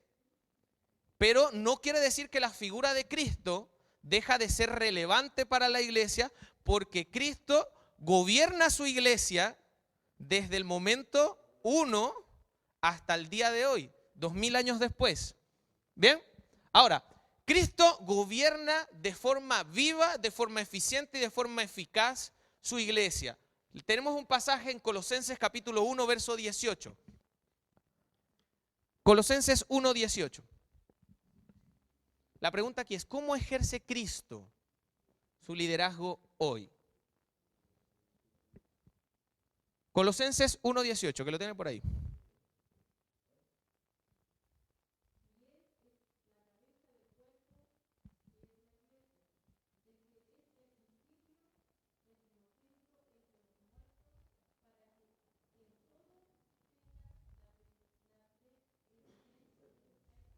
Para que en todo tenga la preeminencia. ¿Listo? En la lógica de Cristo y en la lógica de la iglesia primitiva, nosotros nos veíamos como parte de. Bien, esto es importante. Nosotros hablamos de iglesia y hablamos de que somos un cuerpo de Cristo. Bien, sin que se malentienda, porque aquí es donde se ponen confusas las declaraciones que uno puede hacer.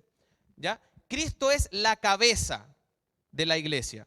Nosotros somos el cuerpo de Cristo. Nosotros somos parte de ese cuerpo de Cristo. Somos parte del cuerpo de Cristo. ¿Usted está entendiendo lo que estamos diciendo? Entonces somos el cuerpo de este Mesías, ¿bien? Que dirige, gobierna, controla, envía, capacita, ¿bien? ¿Cómo Cristo, siendo nuestra cabeza, nos dirige al día de hoy? Siempre, esto es ABC1 de Evangelio, ¿bien? Principalmente, el gobierno de Cristo en la iglesia, nosotros lo vamos a encontrar acá, a través de su palabra. Me es imposible a mí como creyente el obedecer a Cristo si no sé qué es lo que Cristo dice. ¿Bien? Tenemos entonces 2 de Timoteo, capítulo 3, versículo 16. Esto lo conocemos todos. ¿Alguien que me lo pueda leer, por favor? 2 de Timoteo, capítulo 3, versículo 16 y 17. Duro, hermano. Ah, no, pero por favor. De memoria. Todos lo conocemos, ¿cierto?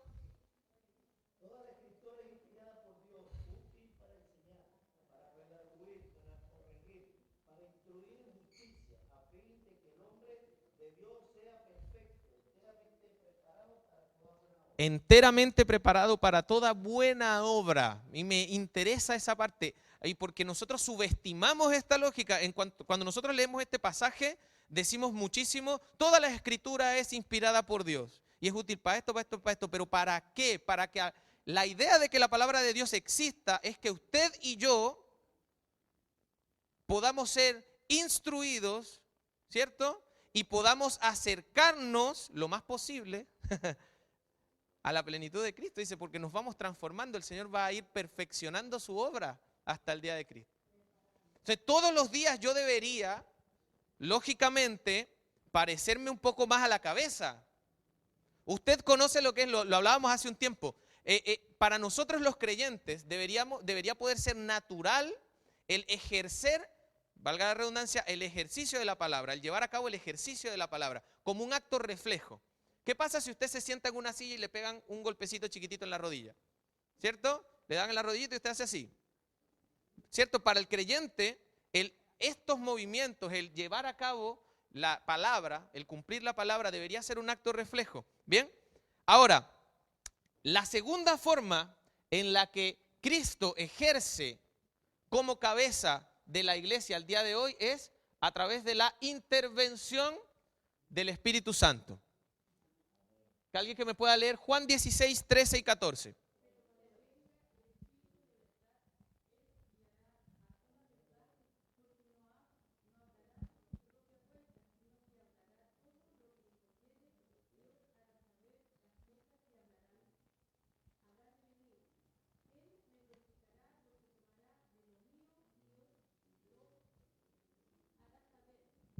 Dice, y Él me glorificará porque tomará de lo mío y se los hará saber. Entonces, cuando nosotros estamos escuchando la voz del Espíritu Santo y nos dejamos guiar por el Espíritu Santo, así como en Cristo glorificamos al Padre, en el Espíritu Santo glorificamos al Hijo. Y las personas de la Trinidad se van retroalimentando. Por eso es importante que tuviésemos todo este contexto anterior. Bien, ahora, y aquí es que empieza la parte que no nos gusta a nosotros. ¿Cómo ejerce Cristo como cabeza de la iglesia hoy, en tercera fase, a través de la iglesia y los liderazgos impuestos por el Señor en la iglesia? Por favor, Efesios capítulo 4, versículo 11 y 12.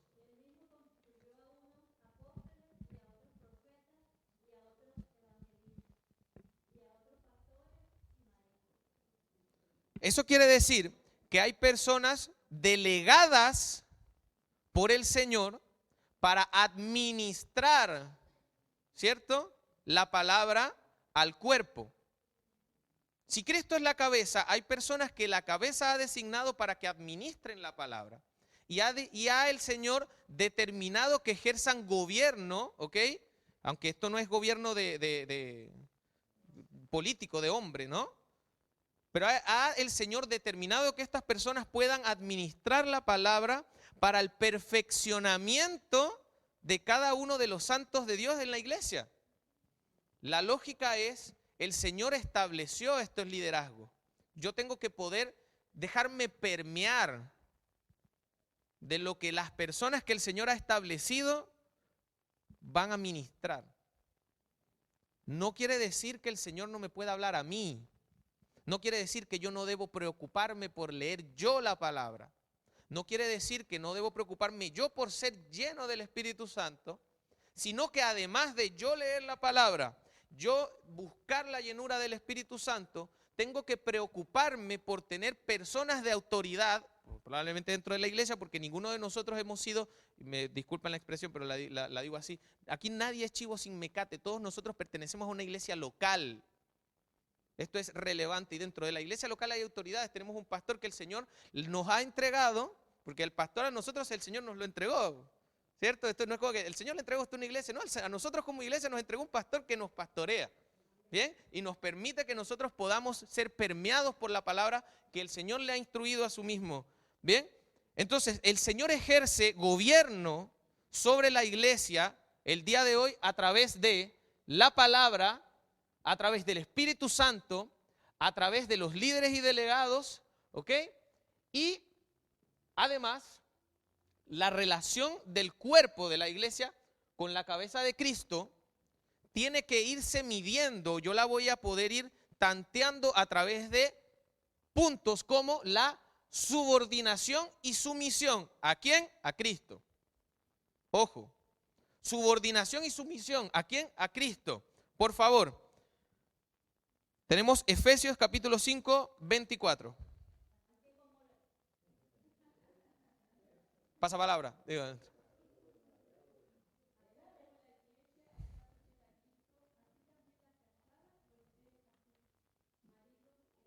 ¿Cómo decía esa última parte? Ah.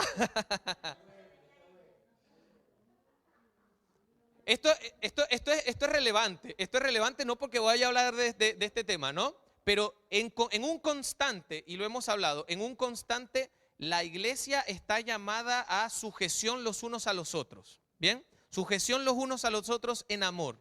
Quiere decir que al mismo tiempo, si una parte de la iglesia está fallando, yo también como la sujeto la respaldo.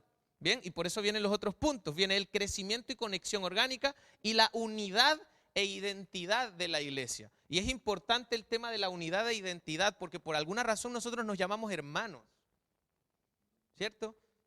Porque si es complicado, y esto yo no lo voy a tocar así nada más por encima, es complicado yo llamar hermano a una persona a la que me es indiferente.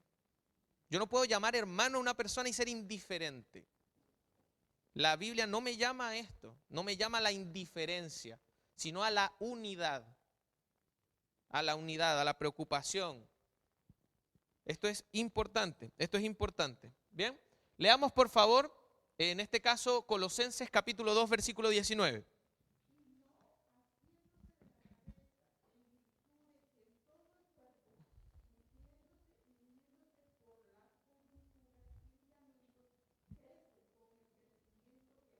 Con el crecimiento que da Dios. Si las coyunturas y los ligamentos no están unidos, no crece.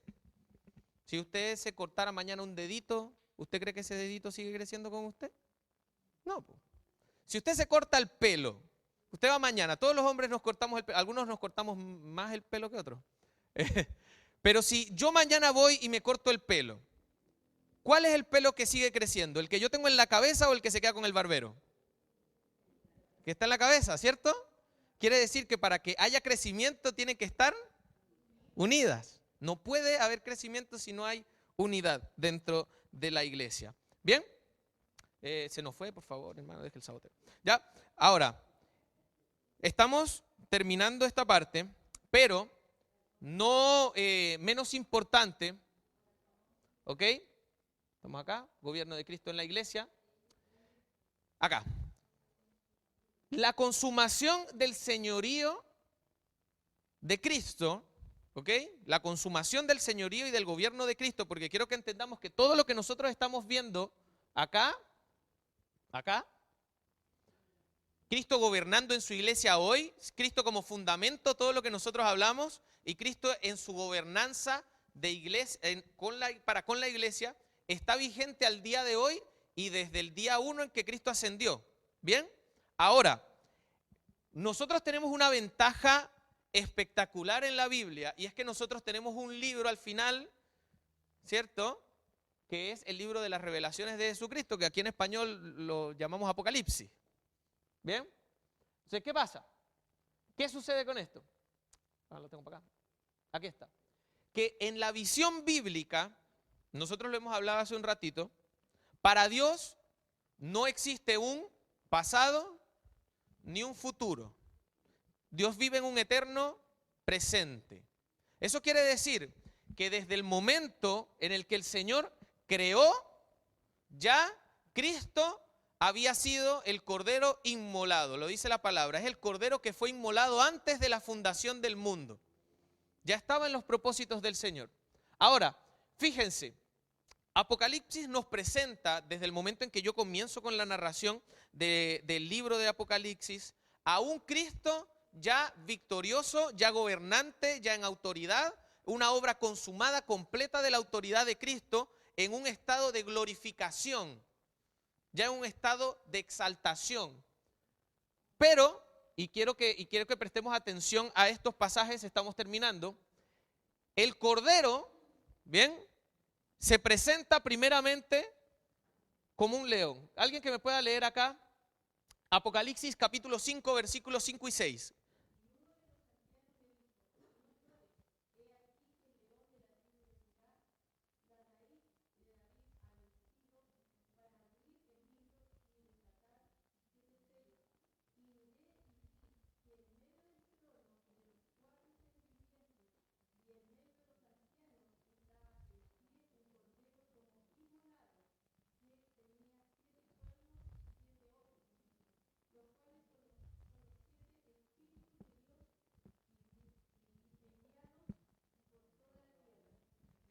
¿Qué significa que el cordero sea inmolado?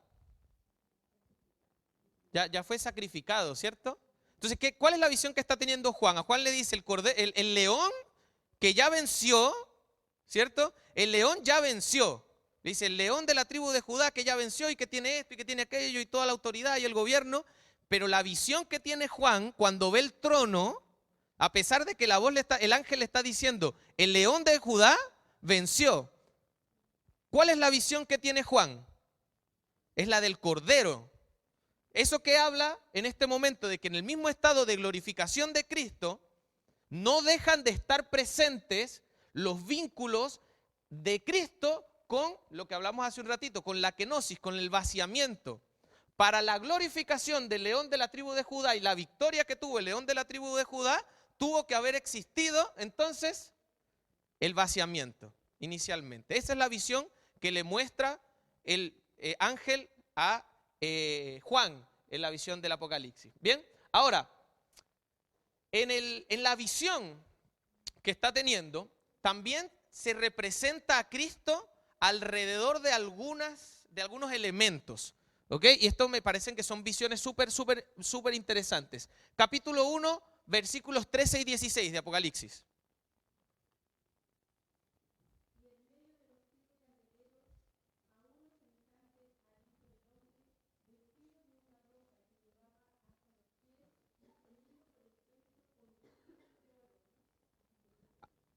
Hasta el 16.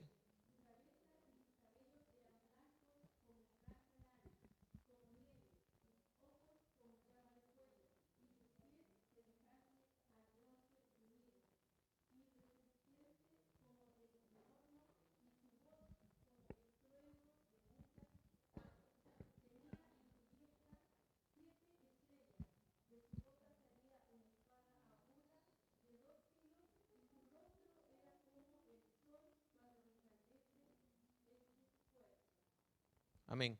Esta es la figura de Cristo. ¿Y dónde estaba esta visión que está teniendo Juan? Alrededor de los candeleros, ¿cierto? ¿Y qué representaban los candeleros? A las iglesias, ¿ya? Entonces, en este caso, esta visión que está teniendo Juan representa el liderazgo, como lo estábamos hablando, de Cristo alrededor de su iglesia, porque el ángel se pasea alrededor de todos los candeleros, es decir, él tiene el control y está viendo, vigilante, observando, para, como sucede durante la visión de las iglesias, para poder exhortar, para poder corregir, para poder guiar, para poder liderizar, pero al mismo tiempo también, si hay alguna iglesia que lo está haciendo bien, hay alguna persona que lo está haciendo bien, también para premiar, también para consolar.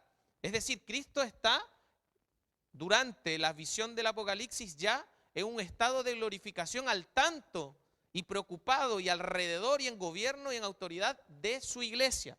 Bien, y ahora, terminando la idea, en el punto final, Cristo también vuelve entonces por su iglesia. Este es el punto en el que nosotros estamos aquí esperando. Nosotros estamos pasando por esto. ¿Por qué? Porque el Cordero ya vivió todo el proceso de inmolación, ya está gobernando a la iglesia, ya fue victorioso, ¿ok? Está en medio de su iglesia al día de hoy, ejerciendo su autoridad, como lo hablamos, a través de su palabra, a través del Espíritu Santo, a través de la dirección de los líderes, de los delegados, de las autoridades que él mismo ha impuesto a la iglesia. Está gobernando y está alrededor de los candeleros, pero viene otra vez. Y nosotros estamos esperando el ser levantados como la iglesia de Cristo. ¿Bien? Y él es el jinete que viene, bien, para vencer. Digo, no para vencer, que viene venciendo. Amén. Que viene con muchas diademas, lo predicaba el pastor hace un par de semanas, esta corona que se les da a los vencedores. Y no viene con una, viene con muchas, dice la Escritura. Apocalipsis 19, versículo 11 al 13.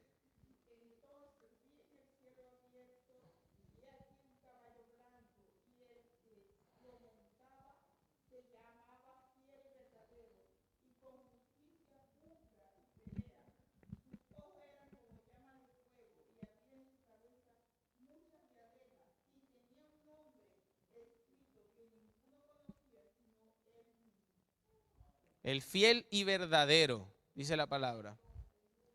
Entonces, para finalizar esta sección, entendemos que el señorío de Cristo sobre la iglesia, se manifiesta o ha sido manifestado en este orden lógico, ¿ok? Este es nuestro orden lógico humano, para que nosotros lo podamos entender en nuestra narrativa. ¿Por qué? ¿Por qué lo digo así? Porque como vimos en la visión del Apocalipsis, el Cordero ya había sido inmolado antes de la fundación del mundo. ¿Ok? Pero bajo nuestra lógica, se nos profetizó en el Antiguo Testamento, hubo señales, hubo personas que hablaron acerca de que iba a venir, vino, se hace carne el Verbo, predica todo el proceso de la kenosis, luego del sacrificio y la pasión de Cristo es exaltado, ahora gobierna la iglesia con autoridad a través de su Espíritu Santo, a través de la palabra que nos dejó establecida, y tenemos nosotros como iglesia la certeza, gracias a la misericordia que tuvo el Señor, de poder dejarnos en su palabra reflejado el final de los tiempos. Tenemos la certeza de que Él ya ha vencido. Tenemos la certeza de que ya esta obra fue completa, fue consumada en el momento de la cruz. Entonces, en esta obra de Cristo, nosotros podemos decir, Él está ejerciendo al día de hoy un dominio completo sobre nosotros como su cuerpo. Él es la cabeza, nosotros somos su cuerpo y estamos siendo permeados de lo que el Señor está queriendo hacer en su iglesia. Ahora, ¿qué queda de mi parte como iglesia? De mi parte queda el permitir que el Señor me gobierne. El Señor tiene la autoridad. De mi parte queda el permitirme ser gobernado. Yo me quiero sujetar a lo que el Señor quiere hacer en mi vida. Nosotros queremos sujetarnos a la autoridad de Cristo, que Él sea nuestra cabeza. Él ya, como lo predicó el pastor, Él es el fundamento. Entonces nosotros acá nos toca comenzar a sobreedificar, sobreedifiquemos de formas correctas. Amén. Vamos, hermanos, a hacer una pequeña oración rápidamente. Nos vamos de break y después venimos. ¿Ah? ¿Ah? ¿La bajamos de una vez? ¿Ya? ¿Listo? Ok. Vamos entonces a pasar esto, hagamos una oración aquí mismo y nos vamos preparando porque vienen las chiquillas, vamos a hacer una actividad, ¿sí? Levántese, hermano, oremos. Señor Padre Celestial, Cristo Jesús, gracias te damos. Gracias te damos, mi Dios, por el momento que nos permitiste vivir, Dios Santo.